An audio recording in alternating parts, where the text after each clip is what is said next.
Imagine this. You're sitting on your couch 3 weeks from now, when your phone lights up.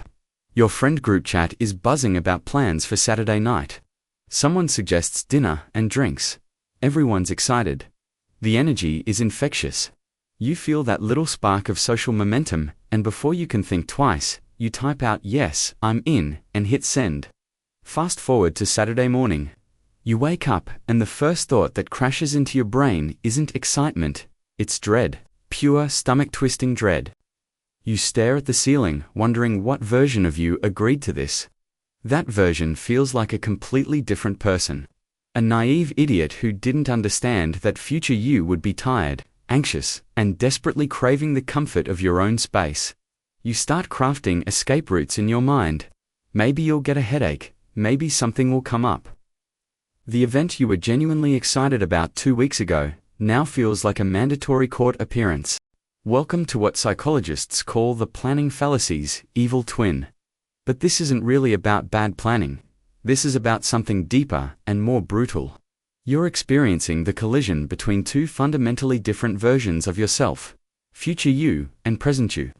And here's the thing nobody tells you. These two people have almost nothing in common.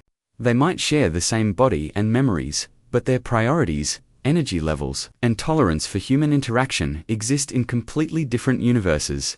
When you schedule that social event weeks in advance, you're operating in what behavioral scientists call the construal level theory framework. Essentially, your brain processes distant future events in abstract, idealized terms. 3 weeks from now isn't real, it's theoretical. It's a concept. Your brain imagines the highlight reel version of that dinner party.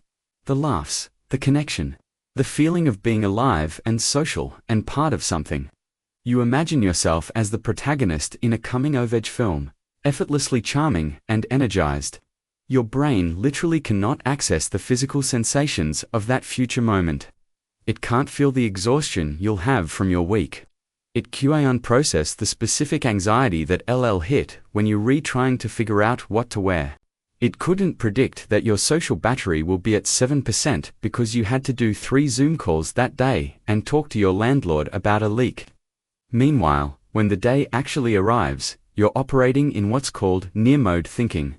Everything is concrete now, visceral, real. You can feel the exact texture of your tiredness. You know precisely how much energy you have left, and, spoiler alert, it's not enough. The abstract concept of fun has been replaced by the actual logistics of fun. You have to shower, pick an outfit, commute, make conversation, modulate your energy to match the room, laugh at the right moments, ask follow-up questions, perform the entire exhausting dance of being a functional human in a social setting. Here's where it gets darker. Your brain has this feature, not a bug, a feature called effective forecasting. It's your mind's attempt to predict how you'll feel in the future, and it's catastrophically bad at its job. Study after study shows that humans are terrible at predicting their future emotional states. We overestimate how happy, positive events will make us, and we underestimate our ability to adapt to negative ones. But more relevant to your Saturday night crisis, we completely fail to account for all the micro-variables that affect our mood and energy. When you said yes 3 weeks ago, you weren't accounting for the bad sleep you'd get Friday night, the argument you'd have with your mom on Thursday, the way your job would drain you throughout the week, the mild cold you'd be fighting off, the cumulative weight of existing in late-stage capitalism. And there's an evolutionary angle here that makes it even worse.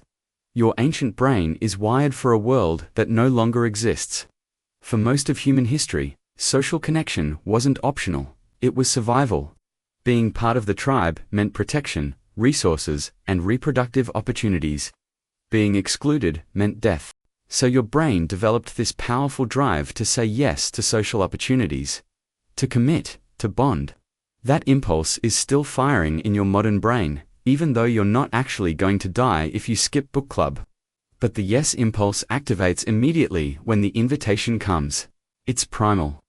The regret comes later when your prefrontal cortex, the part that actually has to execute the plan, realizes what pasture signed up for. Social psychologists have identified something called the mere urgency effect. Tasks that feel temporarily close get prioritized over tasks that are objectively more important but feel distant. When Saturday is far away, it doesn't trigger your urgency sensors. It's abstract, easy to agree to. But when Saturday becomes today, suddenly the cost-benefit analysis completely flips.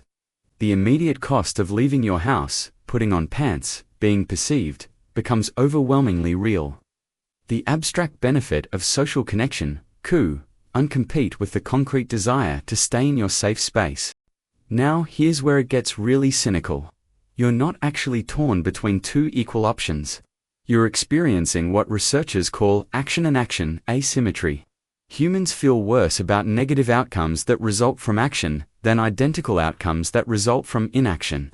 Translation: you'll feel guilty for canceling, but you'd feel fine if you'd just never committed in the first place. You're trapped by your own past decision. The you from 3 weeks ago has handcuffed the you of today, and modern you resents past you for being so optimistic and naive about your energy levels. There's also a brutal truth about identity at play here. When you're planning future events, you're imagining your ideal self. The self you want to be. Social, adventurous. Someone who does things, but when the day arrives, you're confronted with your actual self. The one who's tired.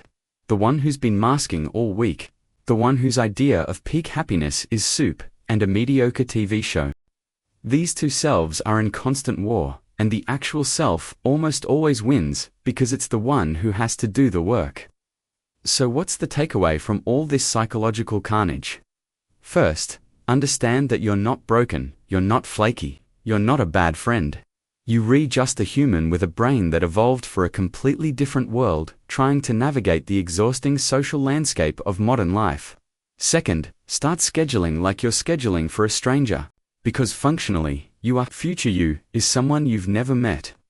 Would you commit a stranger to 3 hours of forced social interaction? Probably not. Give yourself the same courtesy. Third, normalize the concept of tentative yes. Tell people you'll see how you feel, Dove. Real friends will understand because they feel this too. Everyone feels this.